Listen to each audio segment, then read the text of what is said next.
Le e-commerce est une discipline qui se développe de plus en plus, ou plutôt dirais-je, une activité. Le e-commerce, c'est un des seuls domaines où la croissance se fait d'année en année sans rupture. Avec le Covid, ça a été encore plus fracassant, j'ai envie de dire. Donc dans cette vidéo, j'ai envie de te parler d'e-commerce et surtout comment débuter en e-commerce.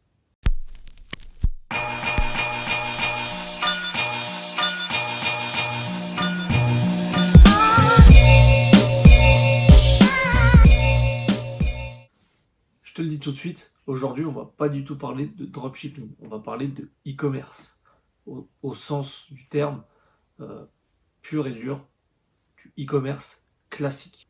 Si je te résume la chose, tu as trois possibilités quand tu fais du e-commerce. Tu peux faire du dropshipping, mais on va pas parler de ça. Il reste deux possibilités. Du e-commerce classique, c'est-à-dire que tu vas développer ton site internet, tu vas développer tout ça tout seul dans ton coin. La deuxième possibilité, c'est de recourir à des marketplaces. Et quand j'entends marketplace, je pense surtout à Amazon. Et du coup, l'intérêt de cette vidéo, c'est de te montrer les avantages, les inconvénients des deux pour faire un choix. Et là encore, l'idée, c'est pas forcément de faire un choix. Donc, créer sa boutique e-commerce, on a deux choses essentielles à dire dessus. Ça va te demander plus de budget que l'autre méthode. Pourquoi ça va te donner plus de budget? Pourquoi ça va te demander plus de budget? Tout simplement parce que tu vas devoir trouver des canaux d'acquisition, notamment par toi-même. C'est-à-dire qu'il va falloir faire de la pub, payer des influenceurs, ce genre de choses. Et ça coûte très cher, du moins pour être rentable, pour faire beaucoup de ventes. Le deuxième point, c'est que ça demande des compétences. Donc, soit tu sais le faire, et là, du coup, c'est cool. Et si tu sais pas le faire, bah, ça te demande encore plus de budget ou de te former pour le faire. Mais ça demande du coup du budget aussi. Donc là, voilà, ça c'est ce qu'il faut savoir pour développer sa boutique e-commerce soi-même sur son site. Ça va te demander ces efforts-là en tout cas. L'avantage, c'est que tu as le contrôle de tout. S'il y a un problème quelque part, c'est toi qui gères, tu peux t'en prendre qu'à toi-même. Donc ça, après, ça dépend de ce que tu recherches. Ça dépend de ce que tu recherches. Donc, à voir. Mais voilà. Créer sa boutique sur Amazon, tu vas te décharger de certaines tâches, notamment tout ce qui est logistique. Amazon aura tes produits et après, voilà.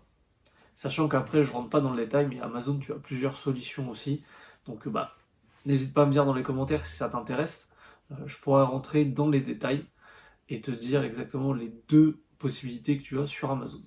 Donc du coup, voilà, tu as moins de choses à gérer si tu passes par Amazon. Et la chose que j'ai envie de dire, c'est que tu as forcément besoin de moins de compétences. Et ça découle de la première, parce qu'au final, tu as quand même des choses à savoir faire.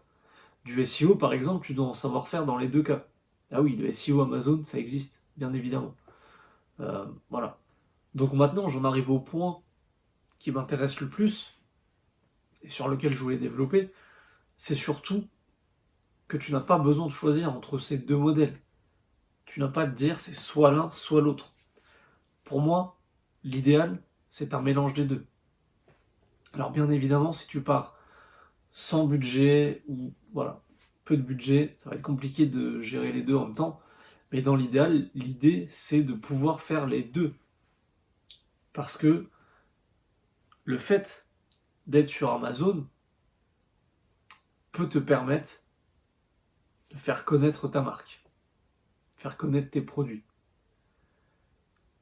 Et en faisant ça, les gens ne vont pas forcément acheter sur Amazon. Ils vont commencer à faire des recherches Google, etc. etc. Et c'est là qu'ils vont tomber sur ton site internet. Et oui, l'acheteur ne va pas forcément direct sur Amazon acheter, il compare les prix. Donc voilà. Donc c'est ça qu'il faut comprendre aussi, c'est cette mécanique-là de toujours remettre en cause les choses et de se dire il n'y a pas un choix ou un autre choix. Donc comme je te dis, l'idéal, ça serait ça.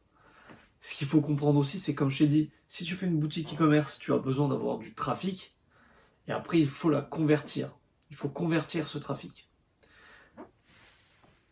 L'avantage que tu as sur ta propre boutique, tu peux facilement falsifier, mettre des faux avis, mettre des